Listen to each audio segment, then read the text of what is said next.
Hello students, आज हम HP TET के कुछ इम्पॉर्टेंट क्वेश्चन करेंगे। एचपी टेट साइंस, और साइंस में हम पार्ट लेंगे अपना केमिस्ट्री का।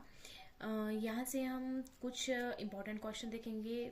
आई थिंक 50 तक क्वेश्चंस होंगे, ठीक है। उनको हम कवर करेंगे और ये जो क्वेश्चन है ये इम्पॉर्टेंट क्वेश्चन बन जाते हैं। ये मैंने यहाँ पे कुछ सॉल्व कर लिए हैं और कुछ को हम साथ साथ में ही सॉल्व करेंगे, ठीक है। अगर आपको इनमें से जो सॉल्व कर लिए हैं उनमें से कहीं पे कुछ डाउट होगा तो आप पूछ सकते हो। वैसे मैं इनकी जो है वो थोड़ा एक्सप्लेन इनको कर दूंगी, ठीक है। तो सबसे पहले आ जाता है हमारा according to modern view states of matter.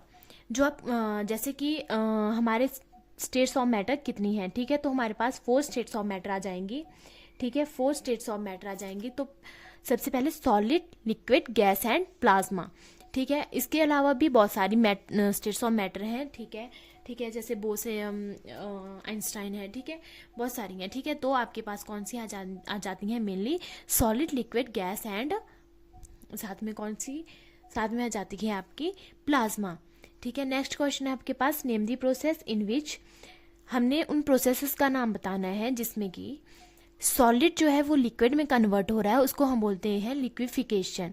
Liquefaction, ठीक है, तो उसको हम बोल देते हैं लिक्विफिकेशन। और अगर हम उसकी एग्जैक्ट टर्म की बात करते हैं तो हम फ्यूजन लेंगे, ठीक है। तो कौन सी आ जाती है आपकी? फ्यूजन। अगर हमसे क्वेश्चन पूछा जाता है कि सॉलिड जब लिक्विड में कन्वर्ट हो रहा है तो उसको क्या बोलेंगे, और हम बोलेंगे फ्यूजन, ओके। और उसके बाद है जब लिक्विड जो है वो आपका गैस में कन्वर्ट हो रहा है। लिक्विड गैस में कन्वर्ट होता है by the help of heating. जैसे कि पानी को जब हम बॉईल करते हैं तो बॉईल करने के बाद जो है वो उसके वेपर्स बनना स्टार्ट हो जाते हैं, ठीक है। वो गैस में कन्वर्ट होना शुरू कर देता है, तो उसको बोला जाता है वेपराइजेशन। प्रोसेस का नाम आ गया आपका वेपराइजेशन। नेक्स्ट है जब आपकी गैस जो है वो लिक्विड में कन्वर्ट हो रही है, ठीक है। गैस जो लिक्विड में कैसे कन्वर्ट होगी? जब हम गैस को प्रेशर कर देंगे, ठीक है। तो वो जब लिक्विड में कन्वर्ट हो रही है तो उसको बोला जाता है आपका कंडेंसेशन, ठीक है। उसको बोल दिया आपका कंडेंसेशन। और नेक्स्ट है आपका लिक्विड जब सॉलिड में कन्वर्ट हो रहा है। लिक्विड मतलब कि पानी ले लो और सॉलिड ले लो अपना आइस, ठीक है। पानी जब आइस में कन्वर्ट हो रहा है तो वो कौन सी प्रोसेस आ गई आपकी? तो वो आ गई आपकी सॉल्डिफिकेशन, ठीक है। वो आपकी सॉल्डिफिकेशन आ गई। जब सॉलिड डायरेक्ट गैस में कन्वर्ट होता है तो उसको बोला जाता है सब्लिमेशन। और गैस जब सॉलिड में कन्वर्ट होती है तो उसको बोला जाता है डिपोजिशन, ठीक है। ये है हमारे मतलब कि कब कौन किस में चेंज हो रहा है, किस प्रोसेस के थ्रू हो रहा है। सॉलिड लिक्विड में हो रहा है कन्वर्ट तो उसको बोला जाता है फ्यूजन,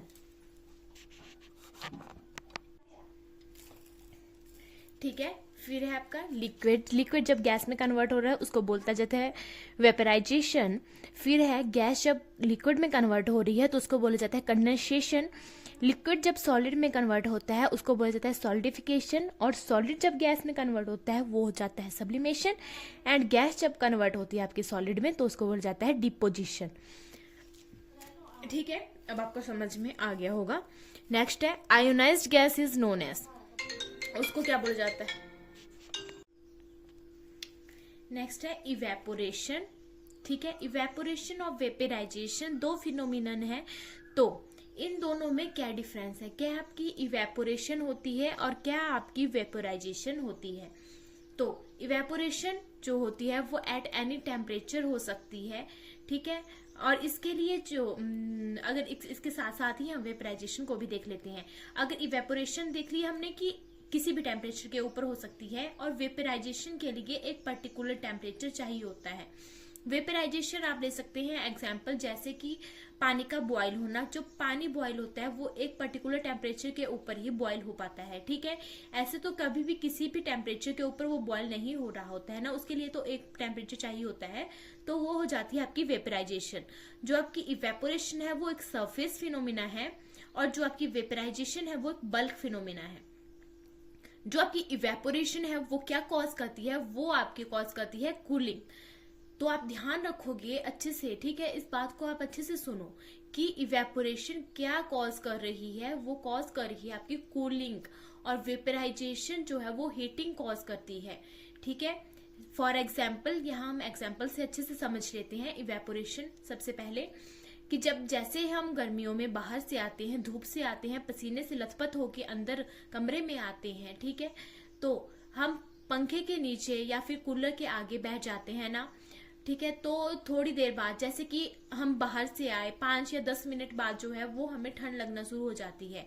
ठीक है, क्योंकि जो हमें पसीना पड़ा हुआ होता है वो उड़ जाता है, ठीक है, इवेपोरेट हो जाता है, मतलब कि कूलिंग, ठीक है, उसके बाद हमें कूल फील होता है, कूलिंग होती है, ठंड लगती है, ठीक है, वैसा फील होता है, फिर हमें नॉर्मल लगना शुरू हो जाता है। लेकिन जैसे ही हम धूप से आते हैं वैसे तो नहीं होता है ना, वैसे तो हम गर्मी लग रही होती है कि हाँ गर्मी, पंखा लगा दो, कूलर लगा दो, पानी दे दो, ठीक है, वैसे ये हो गया आपका इवेपोरेशन, क्योंकि वो जो आपको पसीना पड़ा हुआ होता है वो इवेपोरेट हो जाता है, ठीक है। उसके बाद है वेपराइजेशन। तो वेपराइजेशन हीटिंग कॉज करता है। कैसे? जैसे कि आपका पानी जब बॉईल हो रहा होता है, ठीक है, तो वो क्या होता है, वो आगे हीटिंग ही कॉज करेगा, ठीक है, उसका कोई नाता नहीं है आपका कूलिंग से, ठीक है, वो हीटिंग कॉज करेगा। वेपराइजेशन और इवेपोरेशन आपकी जो है वो कूलिंग को कॉज करेगी। नेक्स्ट है आपके पास surface area increases then evaporation. अगर आपका सरफेस एरिया इंक्रीज हो रहा है तो आपकी इवेपोरेशन क्या होगी? अब आंसर यहाँ पे लिखा हुआ है, लेकिन आप अगर इस आंसर को इग्नोर करके यहाँ पे समझोगे तो अच्छा रहेगा, ठीक है। आंसर आप बाद में देख सकते हैं या आप देख लो, ठीक है, यहाँ पे समझ लो पहले। सरफेस एरिया इंक्रीजेस, देखो सरफेस एरिया एक छोटा सा सरफेस है, एक बड़ा सरफेस है। अगर सरफेस एरिया जो है वो इंक्रीज हो रहा है, यहाँ से यहाँ तक आ रहा है, इंक्रीज हो गया है, देखे, ठीक है, सरफेस एरिया, तो आपकी इवेपोरेशन भी क्या होगी, साथ में इंक्रीज होगी। जितना सरफेस एरिया ज्यादा होगा उतनी इवेपोरेशन ज्यादा फास्ट होगी, ठीक है।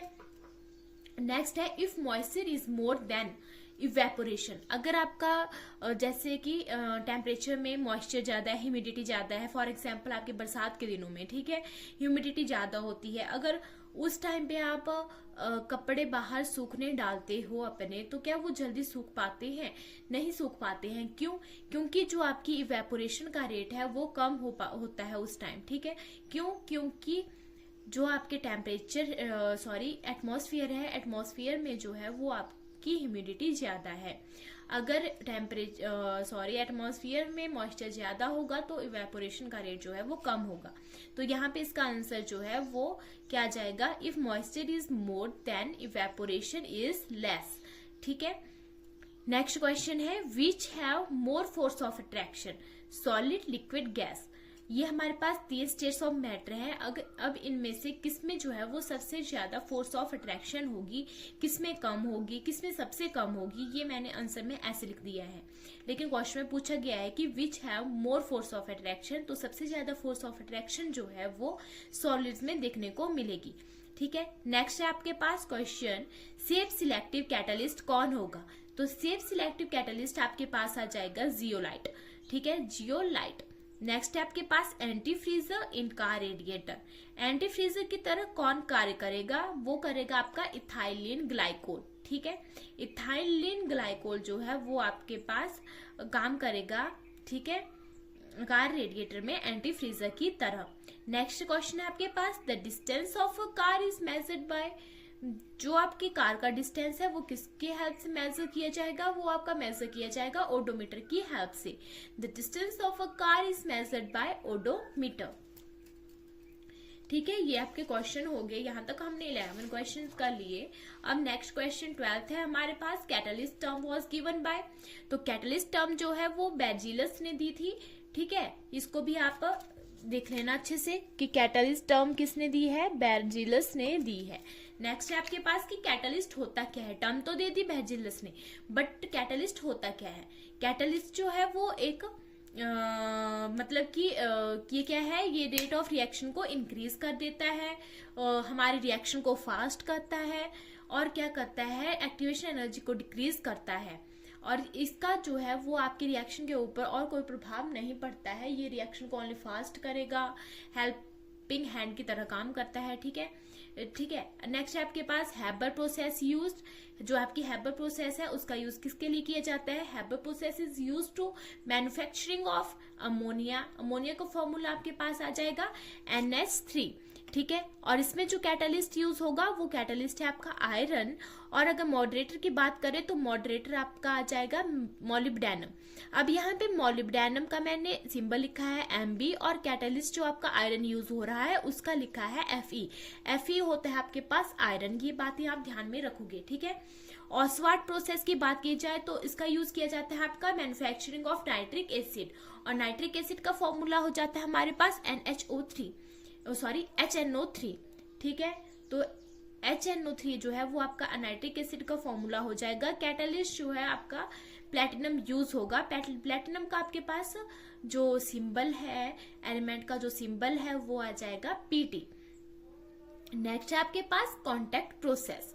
कॉन्टैक्ट प्रोसेस का यूज किया जाता है आपके पास सल्फ्यूरिक एसिड की मैन्युफैक्चरिंग के लिए, और सल्फ्यूरिक एसिड का फॉर्मूला आ जाएगा हमारे पास H2SO4, ठीक है। इसमें जो कैटालिस्ट है वो कैटालिस्ट 2 टाइप के यूज किए जाएंगे, मतलब कि 2 कैटालिस्ट यूज हो रहे हैं, एक और है प्लेटिनम और दूसरा हो रहा है हमारे पास वेनेडियम पेंटाऑक्साइड, और इसका जो फॉर्मूला है वेनेडियम पेंटाऑक्साइड का वो है V2O5, ठीक है। उसके बाद है यूनिट ऑफ मोलैरिटी। तो मोलैरिटी की यूनिट जो है वो आपके पास आ जाएगी मोल पर लीटर, एंड मोलैरिटी की यूनिट जो है आपके पास आ जाएगी मोल पर kg, ठीक है, मोल पर kilogram. Unit of mole fraction की कोई भी यूनिट नहीं होती है, तो ये हो जाएगा हमारे पास यूनिट लेस। अगर अब देखें तो क्वेश्चन साथ में लिखा है मैंने temperature dependent and temperature independent. जो आपका मोलैरिटी है वो क्या है, वो है हमारी टेम्परेचर डिपेंडेंट, और जो आपकी मोलैरिटी है वो है आपकी टेम्परेचर इंडिपेंडेंट। आपके पास क्वेश्चन यहाँ पे 2 टाइप से बन जाता है कि यूनिट्स क्या है और टेम्परेचर डिपेंडेंट कौन होगा, टेम्परेचर इंडिपेंडेंट कौन होगा, तो आप अच्छे से ध्यान रखना। नेक्स्ट है आपके पास एडजॉर्प्शन प्लस एब्जॉर्प्शन। अब है क्वेश्चन तो मैंने ऐसे लिखा है कि एडजॉर्प्शन और एब्जॉर्प्शन जब साथ में होंगे तब उस प्रोसेस को क्या नाम दिया जाएगा, लेकिन क्या हमें पता है कि एडजॉर्प्शन क्या है और एब्जॉर्प्शन क्या है? अगर पता है तब तो अच्छी बात है, अगर नहीं पता है तो मैं आपको बताती हूँ कि एडजॉर्प्शन और एब्जॉर्प्शन में क्या फर्क है। तो एब्जॉर्प्शन, ठीक है, एब्जॉर्प्शन आपके पास सबसे पहले हम एडजॉर्प्शन करते हैं। एडजॉर्प्शन जो है वो आ जाता है हमारे पास ऑन सरफेस फिनोमेना, ठीक है। ऑन सरफेस फिनोमेना से मतलब है, जैसे कि एग्जाम्पल की हेल्प से समझा जाए तो हाँ, जैसे कि ब्लैक बोर्ड के ऊपर जब हम चौक से लिखते हैं तो वो चौक क्या होती है, उसके ऊपर चिपक जाती है, ब्लैक बोर्ड के ऊपर चिपक जाती है, तो तभी हमें दिखाई देता है कि टीचर ने क्या लिखा है, ठीक है। तभी हमें दिखाई देगा क्या लिखा है, टीचर ने क्या लिख रहा है, वो तभी हम उसको नोट कर पाएंगे, तभी हम उसको समझ पाएंगे। क्यों? क्योंकि वो एडजॉर्प्शन का एग्जाम्पल है। किसी भी चीज का किसी भी सरफेस के ऊपर चिपकना, चौक का ब्लैक बोर्ड के ऊपर चिपकना, ठीक है, वो क्या हो गया, वो हो गया हमारा एडजॉर्प्शन। अब है एब्जॉर्प्शन। एब्जॉर्प्शन को अगर हम समझें तो एब्जॉर्प्शन मतलब कि किसी चीज को खुद के अंदर समा लेना, ठीक है। जैसे कि यहाँ पे पानी गिरा है, अब उस पानी गिर गया, ठीक है, अब उस पानी को साफ करना है तो उसको क्या करते हैं, हम कपड़ा लेते हैं, कपड़े की हेल्प से उसको सुखा देते हैं, ठीक है, तो वो पानी वहां से चला जाता है। मतलब कि वो जो पानी है वो कहाँ पे चला गया, वो पानी उस सरफेस के अंदर चला गया। किस सरफेस के? वो चला गया कपड़े के अंदर चला गया, ठीक है, उसने पानी को अपने अंदर समा लिया, अपने अंदर एब्जॉर्ब कर लिया, ठीक है। ये दोनों आ गए। अब एब्जॉर्प्शन भी आपको समझ में आ गया, एब्जॉर्प्शन भी समझ में आ गया।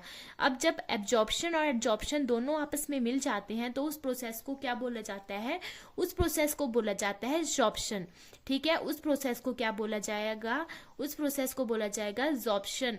जब एब्जॉर्प्शन और एब्जॉर्प्शन बोथ दोनों मिल जाएंगे तो क्या बन रहा है, कौन सी प्रोसेस है, जॉर्प्शन। नेक्स्ट क्वेश्चन है the process of removing absorbed substance from the surface. मतलब कि जो एब्जॉर्ब हुआ है, जो पानी उस कपड़े के अंदर चला गया है, अब उस पानी को उस कपड़े से निकालना है, निचोड़ना है, ठीक है, तो उस प्रोसेस को क्या बोला जाता है, डिजॉर्प्शन। तो उस प्रोसेस को क्या बोला गया है, डिजॉर्प्शन। आई थिंक आपको समझ में आ गया होगा ये दोनों, ठीक है, एडजॉर्प्शन भी एब्जॉर्प्शन भी। और तीसरा क्वेश्चन पढ़ा हमने कि जब उसको रिमूव करना है एब्जॉर्ब सब्सटेंस को, ठीक है। नेक्स्ट क्वेश्चन है H2S की स्मेल कैसी होती है? तो उसकी होती है रॉटन एग की तरह, ठीक है। नेक्स्ट क्वेश्चन है एलिमेंट।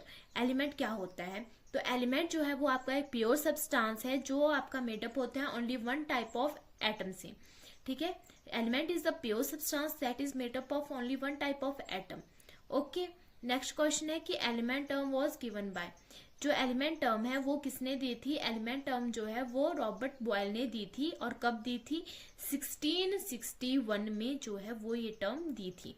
नेक्स्ट है आपके पास purification of sea water done by, जो किसकी हेल्प से की जाती है? रिवर्स ऑस्मोसिस की हेल्प से। नेक्स्ट है आपके पास zigzag motion of colloidal particle is known as. Zigzag motion of colloidal particle बोला जाता है हमारे पास ब्राउनियन मूवमेंट को, ठीक है। किसको बोला जाता है? ब्राउनियन मूवमेंट को, ओके। नेक्स्ट क्वेश्चन आ जाता है हमारे पास 27, ठीक है। 26 तक हमने कर लिया, तो अब आ जाता है हमारे पास 27।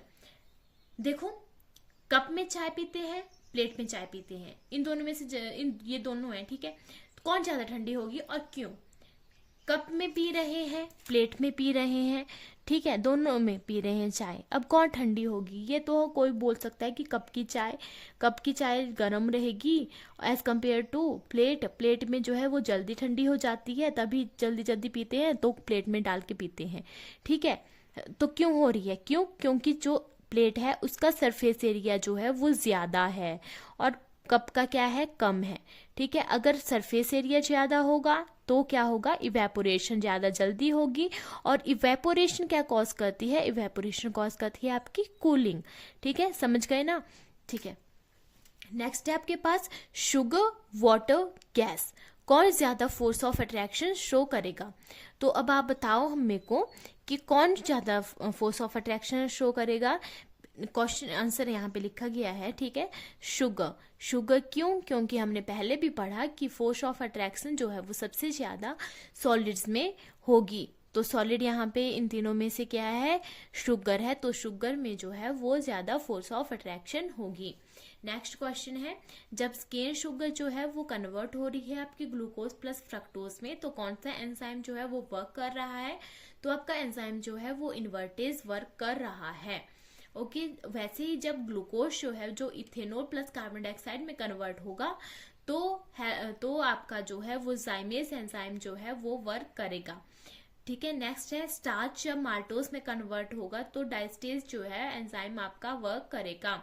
नेक्स्ट क्वेश्चन है modern periodic table was given by. तो modern periodic table was given by Mendeleev. क्यों? क्योंकि इसने जो है वो बेसिस दे दिए थे मॉडर्न पीरियोडिक टेबल के, ठीक है। लेकिन जो मेंडलीव थे उन्होंने क्या किया था? ये काफी इंटेलिजेंट पर्सन थे। इन्होंने क्या किया था? जो मॉडर्न पीरियोडिक टेबल दिया था उसमें इन्होंने गैप छोड़ दिए थे, ठीक है। गैप क्यों छोड़ दिए थे? क्योंकि इनको पता था, इन्होंने प्रेडिक्शन कर ली थी कि अभी बाकी और भी एलिमेंट्स आएंगे, ठीक है। तो उन्होंने उनके लिए जगह छोड़ दी थी, ठीक है। और उन्होंने प्रिडिक्ट कर लिए थे 3 एलिमेंट्स लाइक इक्का, बोरोन एंड समथिंग 2 और थे, ठीक है। ठीक है, और जिनकी प्रॉपर्टीज बाद में सच में किसी न किसी के साथ जो है वो मैच हुई थी, ठीक है। तो आपके मॉडर्न पीरियोडिक टेबल के जनक किसको बोला गया? मेंडलीव को बोला गया। At the time of Dobereiner triads how many elements discovered.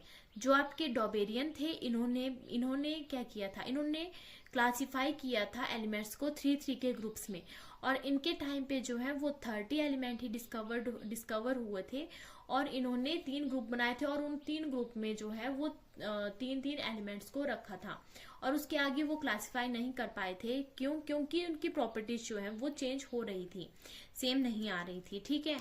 तो कितने एलिमेंट्स हो गए थे? 30 एलिमेंट्स जो है वो डिस्कवर हुए थे at the time of डॉबेरियन।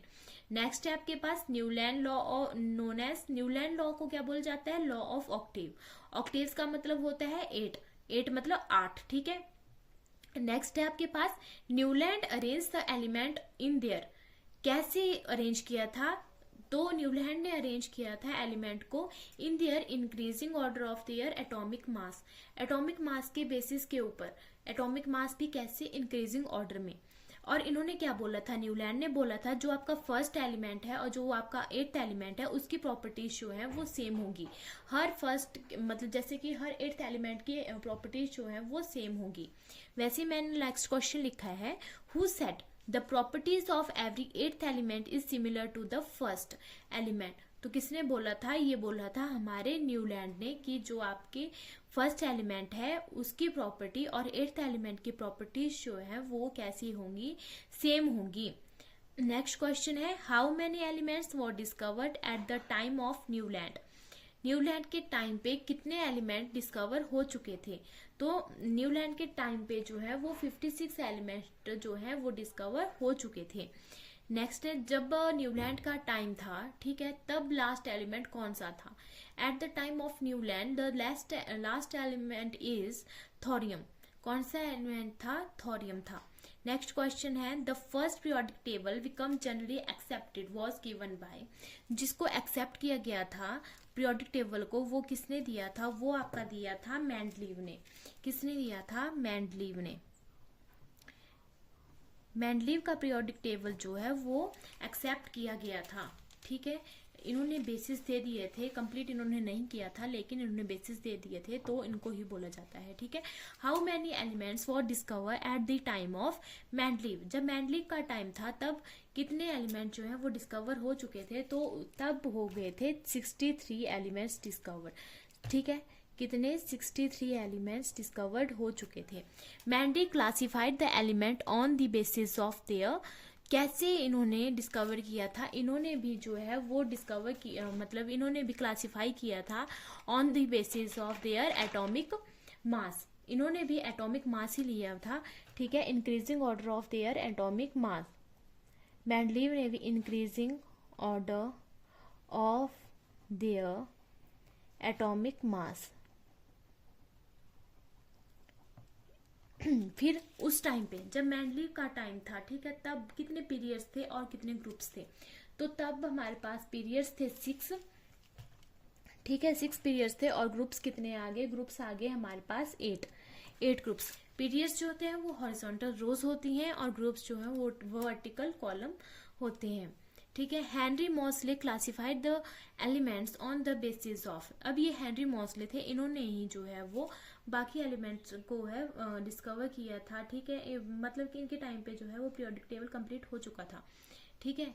Henry Mauchly classified the elements on the basis of in their increasing order of atomic number.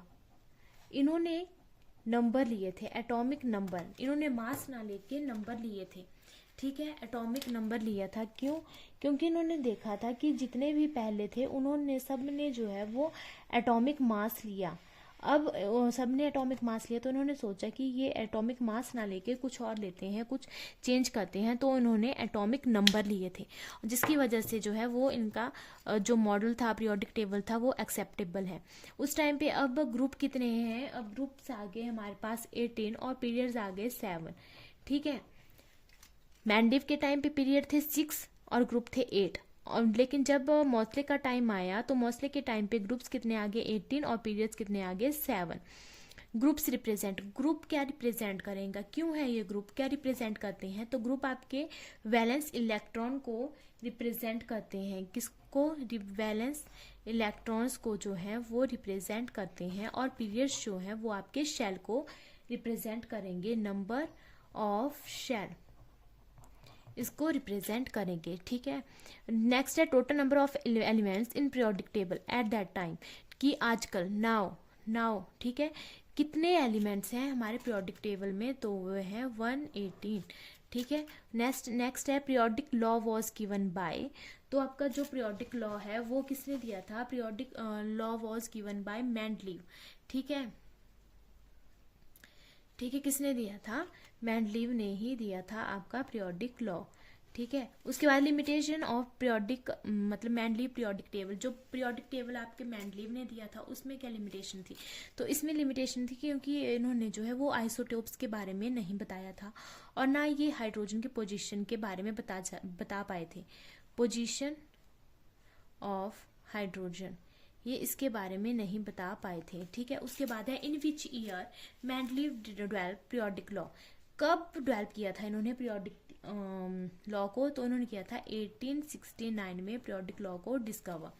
In periodic table vertical column is known as, जो periodic table में vertical column होते हैं उनको क्या बोला जाता है, तो वर्टिकल कॉलम को बोला जाता है आपका ग्रुप्स। ठीक है, ग्रुप्स। एंड हॉरिजॉन्टल रोज को बोला जाएगा पीरियड्स। ठीक है, पीरियड या पीरियड्स। ठीक है, तो मॉडर्न पीरियोडिक टेबल में जो है वो कितने ग्रुप हैं, 18 है, और पीरियड्स कितने हैं, 7 है। तो ये थे हमारे 50 क्वेश्चंस। आई होप आपको समझ में आया होगा। ठीक है, अगर कहीं पे कंफ्यूजन होगा, कहीं पे डाउट होगा, तो आप कमेंट बॉक्स में बता सकते हैं। Thank you.